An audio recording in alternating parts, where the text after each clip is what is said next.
ازيكم؟ يوم 18 يناير اللي فات انا دخلت امتحان زمالة الكلية الملكية للجراحين في انجلترا او MRCS. فبما اني عمال امتحن امتحانات مش عارف لها اخر وشكلنا هنفضل نمتحن طول حياتنا في الشغلانة دي، ربنا يتوب علينا يعني، فتعالوا احكي لكم على تجربتي مع امتحان MRCS. هنتكلم سوا عن ازاي انا حضرت للامتحان واخدت وقت قد ايه وايه المصادر اللي اعتمدت عليها، والسؤال الازلي بتاع هل امتحان MRCS اسهل ولا البلاب، بما اني خدت الاتنين يعني. انا حجزت الامتحان في شهر 9، لكن فعليا انا بدأت مذاكرة بجد يعني في شهر 11. من اول شهر 11 لغاية شهر 1 كان معايا تقريبا شهرين ونص لغاية يوم الامتحان. انا كنت واخد قرار من الاول ان انا مش هاخد كورسات، عشان ما ينفعش ابقى دكتور مالو هدومي كده يعني ولسه باخد كورسات عشان اذاكر طب، يعني عيب بقى لقد هرمنا. ده الكلام اللي كنت بقوله لنفسي، لكن في الحقيقة انا ما خدتش كورسات عشان كانت غالية جدا وعشان ما كانش عندي وقت ان انا احضر كورسات.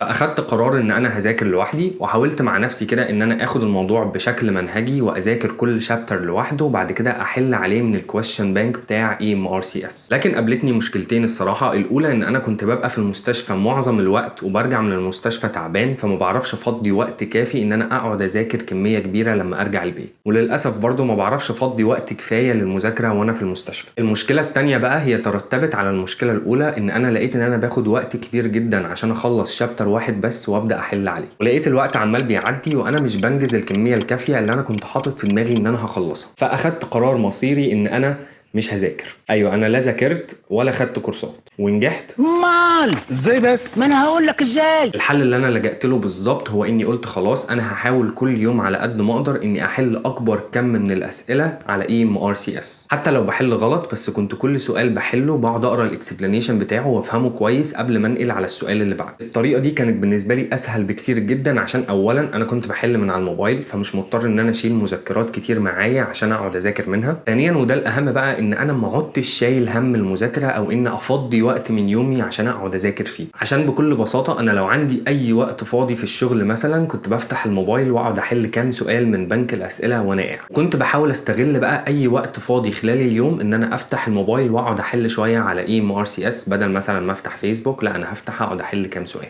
ما كنتش بحس قد ايه انا بنجز غير لما فعلا كنت بروح اخر اليوم اقعد احل شويه قبل ما انام، الاقي نفسي خلصت النهارده 50 60 سؤال على مدار اليوم. ما اكدبش عليكم كان بيعدي عليا اوقات بحس ان الموضوع مش مثمر وان انا كده مش بستفيد، والصوره التقليديه بتاعه المذاكره كل شويه تهرشني في دماغي، وخاصه اني كنت بحل كتير بس كنت بحل غلط يعني ال 60 سؤال دول كان بيبقى منهم مثلا 30 سؤال غلط. نسبه الاجابات الصح عندي على MRCS كانت من 50 ل 55%، ودي كانت حاجه مرعبه بالنسبه لي اصلا، لان النجاح في الامتحان كان بيأفرج عند حوالي 70%. بس خلاص بقى يعني انا خدت سكه معينه وما عادش ينفع ارجع، والحمد لله مع الوقت لقيت ان نسبه اجاباتي الصح بتزيد، وان انا فعلا بقى عندي معلومات كتير جدا من مجرد ان انا بحل الاسئله. الحمد لله خلصت بنك الاسئله على نص شهر 12 تقريبا، ولقيت ان انا لسه معايا شهر للامتحان. الشهر ده انا كنت اخدته اجازه من المستشفى، فبدات ان انا اذاكر من مذكره MRCS IV. صراحه المذكره كانت مترتبه بشكل كويس وكانت حوالي 500 صفحه، فحطيت لنفسي معدل ان انا لازم اخلص 30 صفحه في اليوم عشان اخلصها كلها خلال اسبوعين. وفي الفتره دي كنت بدات احل الكويشن بانك بتاع MRCS من الاول تاني. ما اكدبش عليكم كان في ايام مش بتظبط وما كنتش بلحق اخلص ال 30 صفحه مع الحل بتاع MRCS، لكن يعني الحمد لله شديت على نفسي شويه وعرفت ان انا اخلصها قبل الامتحان ب10 ايام. في ال10 ايام اللي قبل الامتحان بدات احل اسئله على MRCS بتايمر عشان اتعود على الوقت بتاع الامتحان. يعني في الامتحان انت بتاخد دقيقه لكل سؤال،